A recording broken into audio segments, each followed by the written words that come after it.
मैंने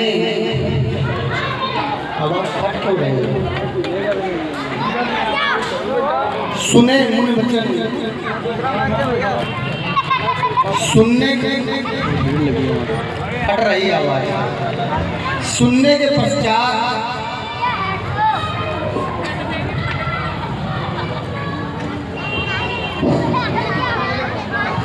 मैं देख रहा हूं कि मुंजी क्रोध में है और क्रोध का कारण शिव धनुष टूट गया है। मात्र एक धनुष के टूटने पर महात्मा परशुराम जी इतना क्रोध कर रहे हैं। क्रोध के साथ साथ धनुष तोड़ने वाले को सत्य भी मान रहे हैं और सत्य साधारण नहीं, सहस्त्रबाहु के समान सत्य मानते हैं। विचार हम ये करते हैं, क्या धनुष तोड़ने वाला सत्य हो सकता है? क्या धनुष तोड़ने वाले ने कोई अनुचित कार्य किया है जिसके कारण ये सत्य मानते हैं? क्या धनुष तोड़ने वाले ने कोई अनैतिक कार्य किया है जिसके कारण ये सत्य मानते हैं? क्या धनुष तोड़ने वाले ने कोई असंवैधानिक कार्य किया है जिसके कारण ये सत्य मानते हैं? मेरे विचार से उसके द्वारा कोई ऐसा कार्य नहीं हुआ है जिससे उसे सत्य या अपराधी माना जाए। क्यों? क्योंकि धनुष तोड़ने वाले ने जब धनुष का खंडन किया तो परिणाम क्या हुआ? दो चाप खंड महिलारे, देख लोग सब भय सुखारे। जिस कार्य के हो जाने से सब सुखी हो जाए, जिस कार्य के हो जाने से सब प्रसन्न हो जाए, जिस कार्य के हो जाने से पुष्पों की वर्षा होने लगे, जिस कार्य के हो जाने से जय जयकार हो, इस प्रकार का किया गया कार्य क्या अपराध की कोटि में हो सकता है? या इस प्रकार के करने वाला जो कार्य है व्यक्ति, क्या वो अपराधी या सत्य हो सकता है? नहीं हो सकता है। फिर भी महात्मा परशुराम जी विरोध कर रहे हैं। नहीं करना चाहिए। क्यों नहीं करना चाहिए? 9 लोगों का तो विरोध बिल्कुल ही नहीं करना चाहिए, क्योंकि 9 लोगों का विरोध करने से कल्याण नहीं होता है। नवे ही विरोधे नहीं कल्याण। और वो 9 लोग कौन? तो मनीषियों ने बताया, शस्त्री, मर्मी, प्रभु, सठ, धनी, वैद, बंदी, कवि, भानस, गुणी। शस्त्रधारी का कभी विरोध नहीं करना चाहिए। मर्मी माने भेदिए का कभी विरोध नहीं करना चाहिए। जो आपका भेद जानता हो, आप विरोध करेंगे तो फिर पता नहीं कब आपका भेद बोलते समाज में अपयश मिल जाएगा। प्रभु का अर्थ यहाँ पर सामर्थ्यवान से है। सामर्थ्यवान व्यक्ति का कभी विरोध नहीं करना चाहिए। दुष्ट का या मूर्ख का कभी विरोध नहीं करना चाहिए। धनी और जो धनवान व्यक्ति है तो धनवान व्यक्ति का भी विरोध नहीं करना चाहिए। धन के मद में, धन के बल से वो पता नहीं क्या करते। वैद जो आयुर्वेद के जानकार है, उस वैद्य का कभी भी विरोध नहीं करना चाहिए। नहीं पता नहीं कोरोना की औषधि की आवश्यकता है, काहे की औषधि दे दे। जो यशोगान करने वाले हैं भाट, उनका भी कभी भी विरोध नहीं करना चाहिए। नहीं तो पता नहीं कब आपके विरोध में गुणगान करने लगे, अवगुणों का बखान करने लगे। कभी जो रचनाकार है तो रचनाकार का भी कभी विरोध नहीं करना चाहिए। नहीं तो आपके विरोध में कौन सी रचना लिखी? भानस, गुणी और रसोइये का भी कभी विरोध नहीं करना चाहिए, क्योंकि रसोइया पता नहीं कब आपको कौन सा भोजन किसी को भोजन करा दे। तो कहने का तात्पर्य इन 9 लोगों का विरोध नहीं करना चाहिए। और महात्मा परशुराम जी किसका विरोध कर रहे हैं? जो प्रभु को दिया है, प्रभु को ऊंचा, वो सामर्थ्यवान है, साधारण नहीं, सीमित शक्ति वाला नहीं है, असीमित शक्ति वाला बाहुबल, उसका बाहुबल कैसा है? सागर के समान। इसलिए महात्मा परशुराम जी विरोध न करें, पुनर्विचार करें। अगर कोई भूल हो गई हो तो सुधार भी किया जाए। हम ये नहीं कहते कि श्री खेड़ा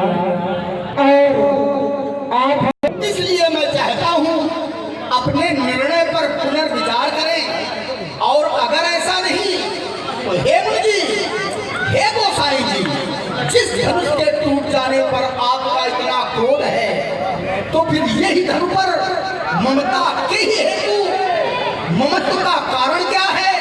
मैं जानना चाहता हूँ, क्योंकि आप तो ज्ञानी हैं, आप तो तत्वज्ञ हैं, आप तो वेदज्ञ हैं, आप तो पंडित हैं, आप तो मनीषी हैं, और आप जैसे ज्ञानी ममता करते नहीं हैं।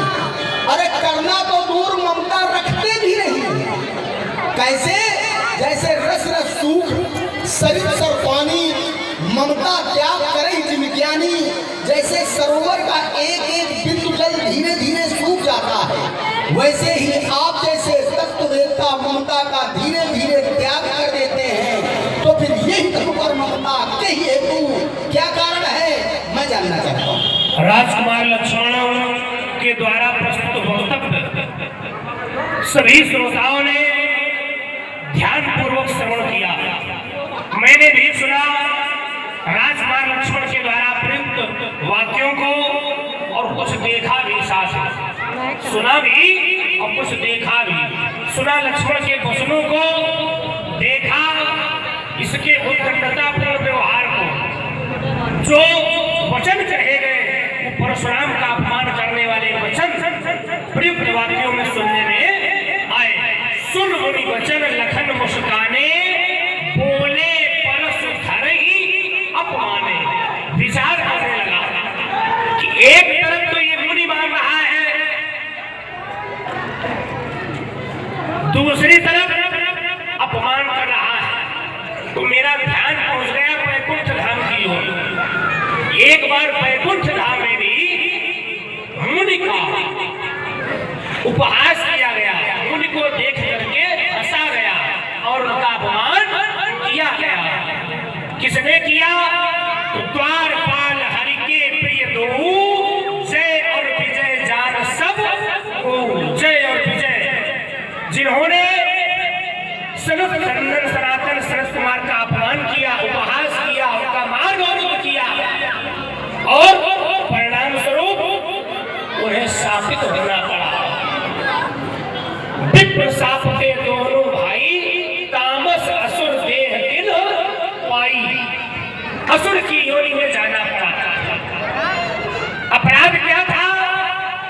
अपराध था मुनि का अपमान, मुनि को देखकर हंसना। और ये क्या कर रहा है? लखन मुस्काने, ये भी हंस रहा है। उनका मार्ग रोका गया था, परमात्मा तक पहुंचने में बाधक बन रहे थे। जय और विजय, यहाँ पर हमें लक्ष्य तक पहुंचने में बाधक बन रहा है ये राजकुमार। अपमाने जैसी शब्दावली का प्रयोग एक महात्मा के प्रति किया जाए।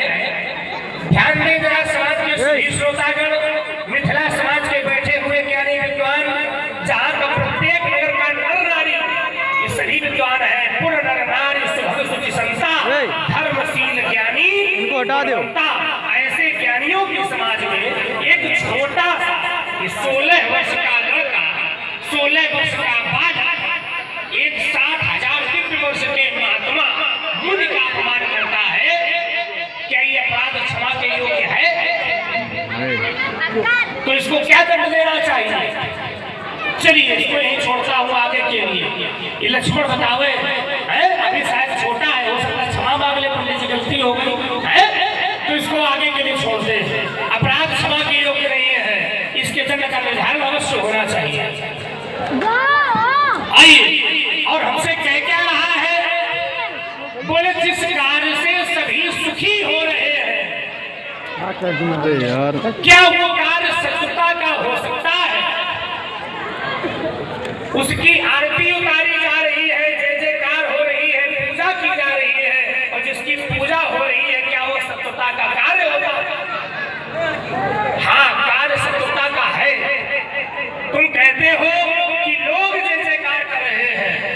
तो जो लोग कर रहे हैं हो सकता उनके प्रति शत्रुता का व्यवहार न किया गया हो, लेकिन परशुराम के प्रति इस शत्रुता का व्यवहार है।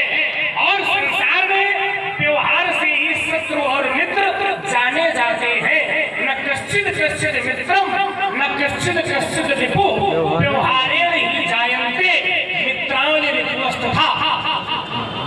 न कोई किसी का मित्र है, न कश्चित् कश्चित् मित्रम, न कोई किसी का शत्रु है, न कश्चित् कश्चित् रिपुः।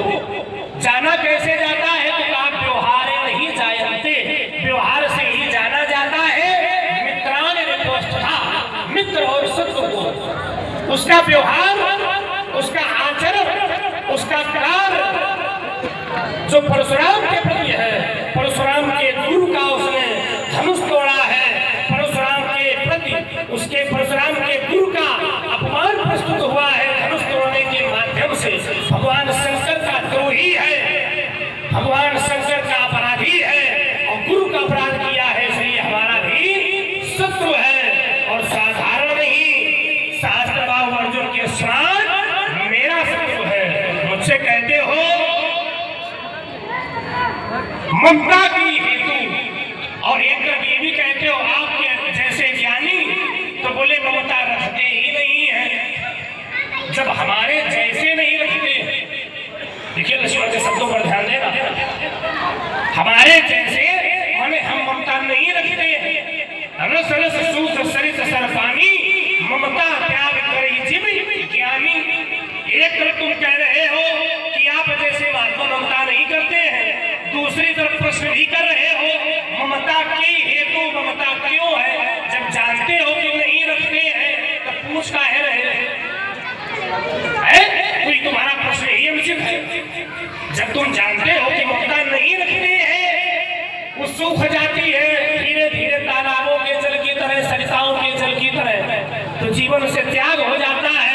ज्ञानियों की ममता नहीं होती है, तब फिर तुम्हें ऐसा लगता है लड़काई का कार्य है, लड़का है, बालक है, इसलिए बचपने वाले प्रश्न पूछता है। इसलिए बालक सावधान रेन बालक काल बस बोलत तो इन संहार धनु ही सब त्रिपुरारी धनु विदित सकाल संसार। मुझे तो हंसी आ रही है। हमें बालक की तरह बात करनी चाहिए, वार्ता करनी चाहिए, क्योंकि मैं बालक हूँ। अब महात्मा जी जब बालकों की तरह बातें करें तो क्या ये शोभा देगा? अब आपके 3 बिंदु हैं, तीनों बिंदुओं का समीचीन उत्तर हम दे रहे हैं, प्रयास कर रहे हैं, क्योंकि मैं बालक हूँ, मुझे प्रयास करना है। महात्मा परशुराम जी कहते हैं लक्ष्मण उद्दंडता कर रहा है। और किस प्रकार की उद्दंडता कर रहा है? जिस प्रकार से जय और विजय ने सनक सनंदन सनातन सनत कुमार को देखा, हंसे तो श्राप दे दिया गया। यही तो कहा, कुछ हम बदल तो नहीं रहे।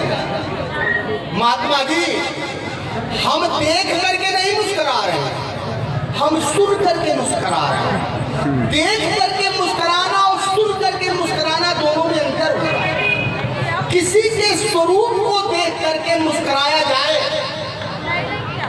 जैसे कोई एक नेत्र वाला हो, उदाहरण दे रहा हूं, कोई व्यक्ति एक नेत्र वाला हो और कोई व्यक्ति देख के हंस दे या मुस्कुरा दे तो उस व्यक्ति को क्रोध आ जाएगा, क्योंकि मैं एक नेत्र वाला हूं इसलिए ये हंस रहा है, मुस्कुरा रहा, तो हो सकता है वो कट शब्दों का प्रयोग कर देगा।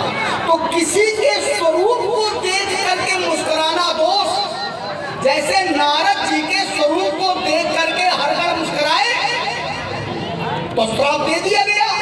तब हरगढ़ बोले मुस्काई आपन मुकुर बिलोकई जाए। लेकिन यहाँ पर मैं आपके स्वरूप को तो देख करके मुस्कुरा नहीं रहा हूँ, सुनी मुनि वचन। जब मुनि वचनों को सुना और किसी के वचनों को सुन करके मुस्कुराना दोष नहीं होता है, बल्कि कुछ शक्तियां ऐसी भी हैं वो मुस्कुरा करके आशीष वचन भी कह देती हैं। मैया सीता ने जिस समय माता पार्वती की स्तुति की, विनय प्रेम बस भई भवानी, तो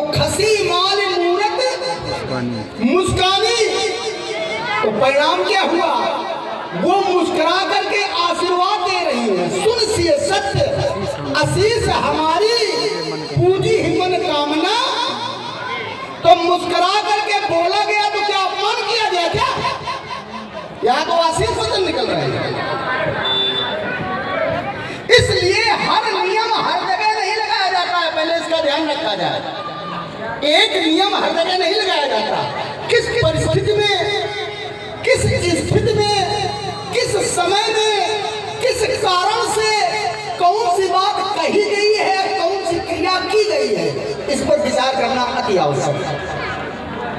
मैं मुस्कुरा रहा हूं, मुस्कुरा करके बोल रहा हूं, लेकिन आपको मेरे मुस्कुरा करके बोलने से अपने को आप अपमानित महसूस कर रहे हैं। मैं बालक हूं, बालक के द्वारा अगर अनुचित कह भी दिया जाए, ध्यान देना भैया, बालक के द्वारा अगर अनुचित कुछ कर दिया जाए या कह दिया जाए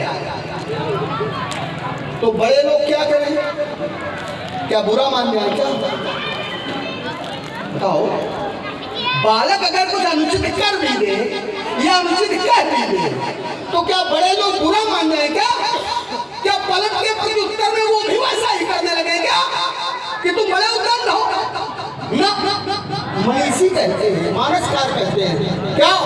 जो लड़का कछु अचकन करही, अगर कोई बालक कुछ अनुचित कर भी दे तो जो बड़े होते हैं, गुरु कोट के होते हैं, जो माताएं होती हैं, जो पिता होते हैं, जो श्रेष्ठ पद पर होते हैं, वो उद्दंड नहीं कहते हैं। क्या करते हैं? गुरु पितु मात मोद मन भरही, वो प्रसन्न होते हैं।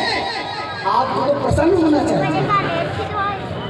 और अगर कोई भूल मुझसे हो भी रही है तो बड़ों का दायित्व है कि छोटों को समझावे। भाई छोटों को अगर समझाया नहीं जाएगा तो छोटे सीखेंगे कैसे? आप बड़े हो, पहले आप हमें समझाते और सीधे सीधे चढ़ाई करने लगे कि बड़ा उद्दंड बालक है। ये बात माननीय नहीं है, कहीं से भी न्याय संगत नहीं है। महात्मा परशुराम जी का द्वितीय बिंदु आया कि लक्ष्मण, तुमने कहा जिस कार्य हो जाने से सब सुखी हो जाए, प्रसन्न हो जाए, वो कार्य अपराध कोट का या वो कार्य करने वाला सत्य नहीं हो सकता है। तो आपने एक सिद्धांत बताया मनुस्मृति का, न कश्चित कश्चित मित्रम न कश्चित कश्चित रिपुः, व्यवहारेण ही जानते मित्रान तथा। संसार में व्यवहार से ही सब तोड़ मित्र बनते हैं। और कहते हैं हमारे गुरुजी का धनुष तोड़ा गया है।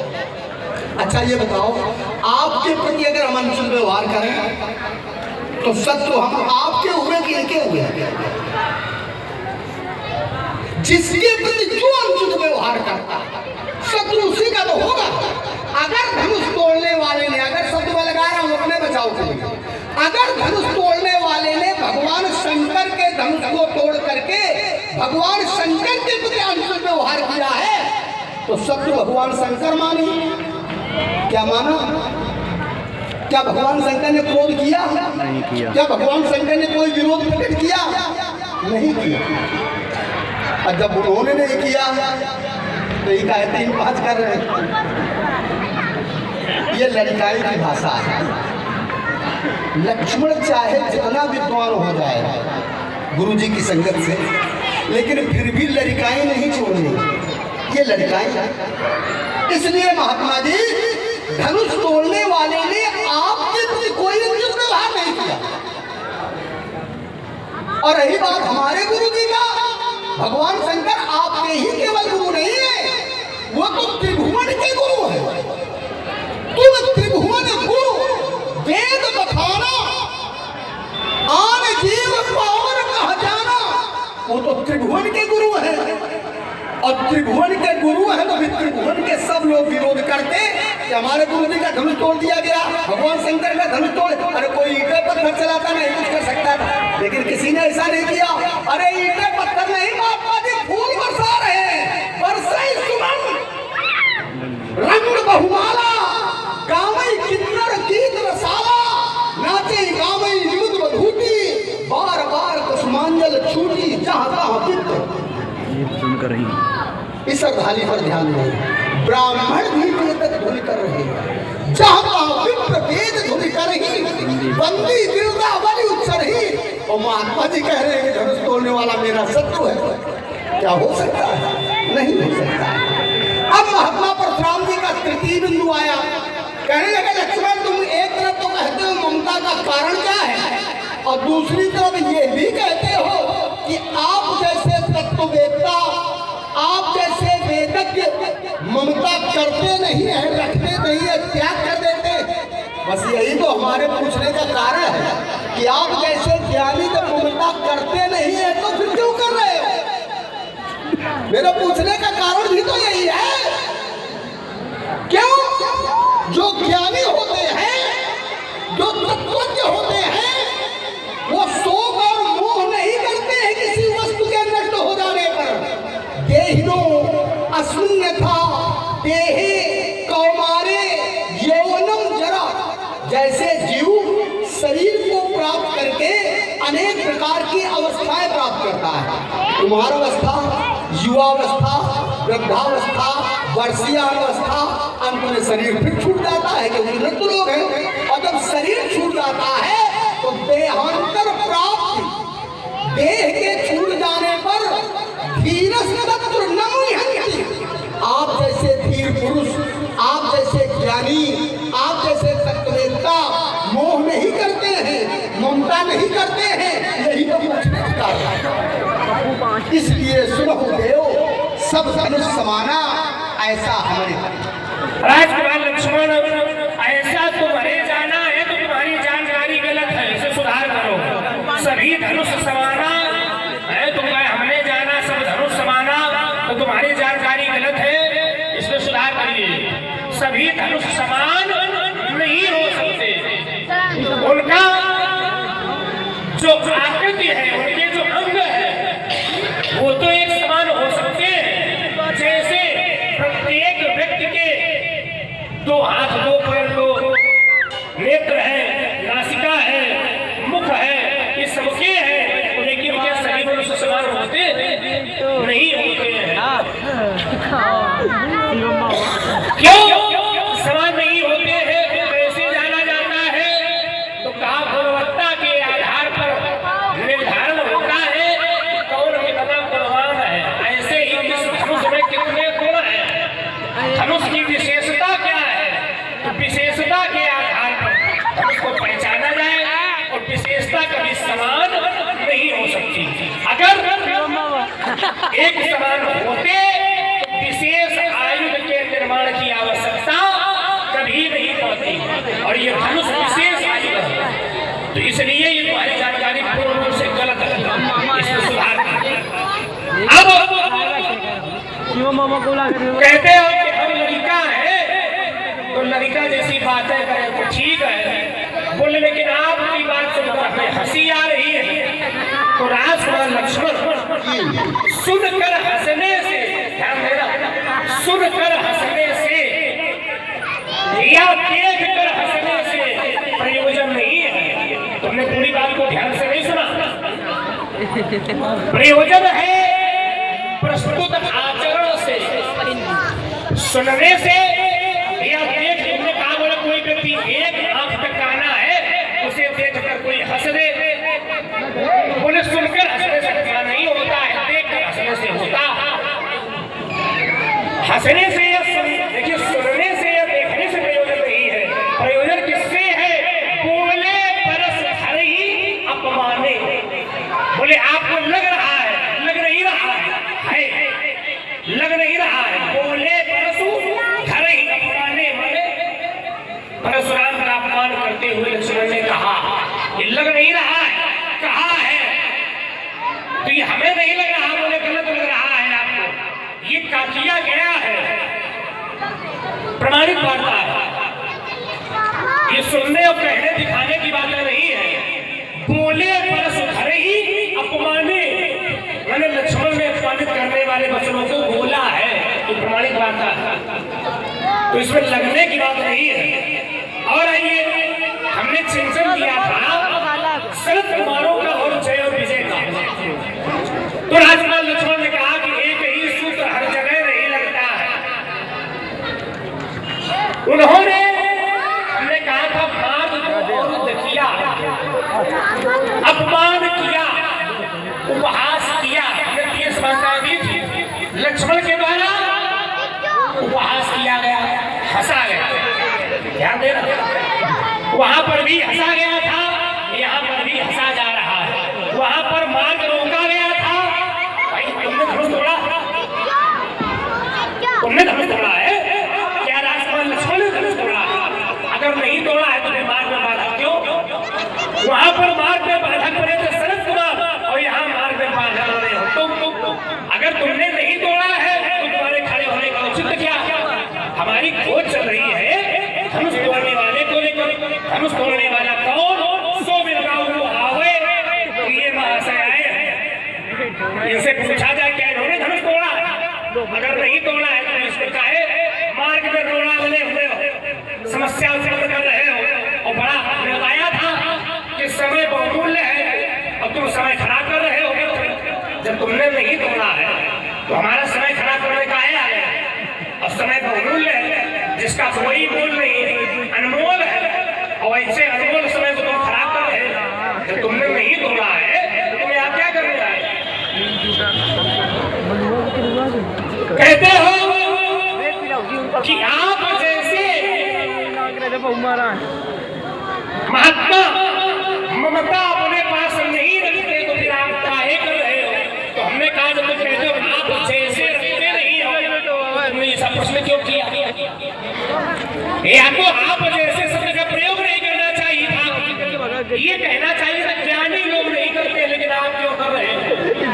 तुमने कहा आप जैसे तत्वज्ञ, आप जैसे वेदज्ञ, आप शब्द कम से कम 5 बार प्रयोग किया, फिर कहते हो क्यों कर रहे हो? तो हमने कहा जब हम नहीं करते हैं तो तुम्हारा प्रश्न निश्चित है, इसका उत्तर हो चुका था, लेकिन तुमने पुनः प्रश्न कर दिया।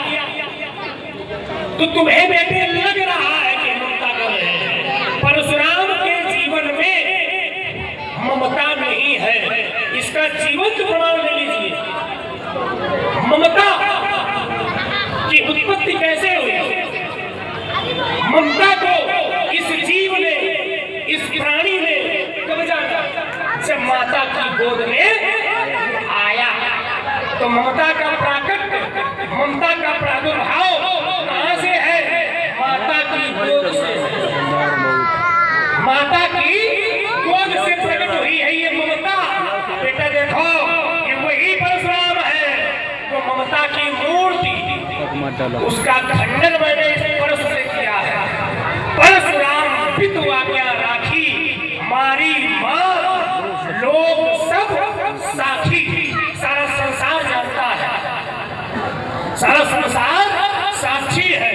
और विचार करें, जो माता का वध कर सकता है, क्या उसके अंदर भी ममता हो सकती है? तब फिर तुम्हें ऐसा प्रश्न नहीं करना चाहिए था। यही मैंने कहा, तुम्हें बेटे लग रहा है, लेकिन ऐसा बिल्कुल भी नहीं है। हाँ बिल्कुल, बोलो बोलो बोलो। चलो पहले मैं ममता शब्द को ले रहा हूँ। कहते हैं ममता का प्राकट्य जो है माँ की गोदी से होता है। अच्छा, ममता शब्द जो है, इस शब्द की उत्पत्ति कैसे हुई? पहले तो ये समझिए। शब्द है मम, ता प्रत्यय लगा हुआ है, और जो ता प्रत्यय है ये आसक्ति का प्रतीक है। मम माने मेरा, ता प्रत्यय आसक्ति का प्रतीक है। इसी से शब्द बना है ममता। जिस जीव के हृदय में मेरेपन की आसक्ति आ जाए वही है ममता। माता पुत्र के प्रति वात्सल्य का एहसास नहीं। इस शब्द को क्यों नहीं प्रयोग कर रहे? जबरदस्ती का शब्द लगा रहे हैं। आप तो पढ़े लिखे हो, ज्ञानी हो, अच्छे शब्दों का प्रयोग करो। ममता शब्द जो है संसार के लिए आसक्ति का प्रतीक है, लेकिन वही ममता शब्द भगवान के लिए उपासना का प्रतीक है। संसार के लिए वासना और भगवान के लिए उपासना सब एक है। जैसे एक गाली में दे रहा हूं, एक भक्त ने ममता की तो वहां पर ममता वासना या आसक्ति नहीं होगी। तो क्या कहता है? ये हित भगत में पाई ताते मोहि ममता अधिकारी। ये ममता क्या है? क्या आसक्ति का परिचय है क्या? ये ममता उपासना है। फिर मैं कह रहा हूं एक ही नियम हर जगह नहीं लगते। किस कारण से किस स्थिति से कौन सी बात कही जा रही है समझना। यद्यपि देखिए एक जगह श्रीमद् भागवत महापुराण के महात्म्य में बताया गया कि शरीर के प्रति ममता नहीं करनी चाहिए। मानस में भी कहा गया तन धन भवन सुहृद परिवारा जननी जनक बंधु सुखदारा सबके ममता त्याग बटोरी। न माता के प्रति करो, न पिता के प्रति करो, न बंधु के प्रति करो, न पत्नी के प्रति करो, न शरीर के प्रति करो, न धन के प्रति करो, न भवन के प्रति करो, न परिवार के प्रति करो। इनके प्रति ममता न करो और सारी ममता को एक धागे में पिरो के प्रभु के चरणों में मन लगा दो।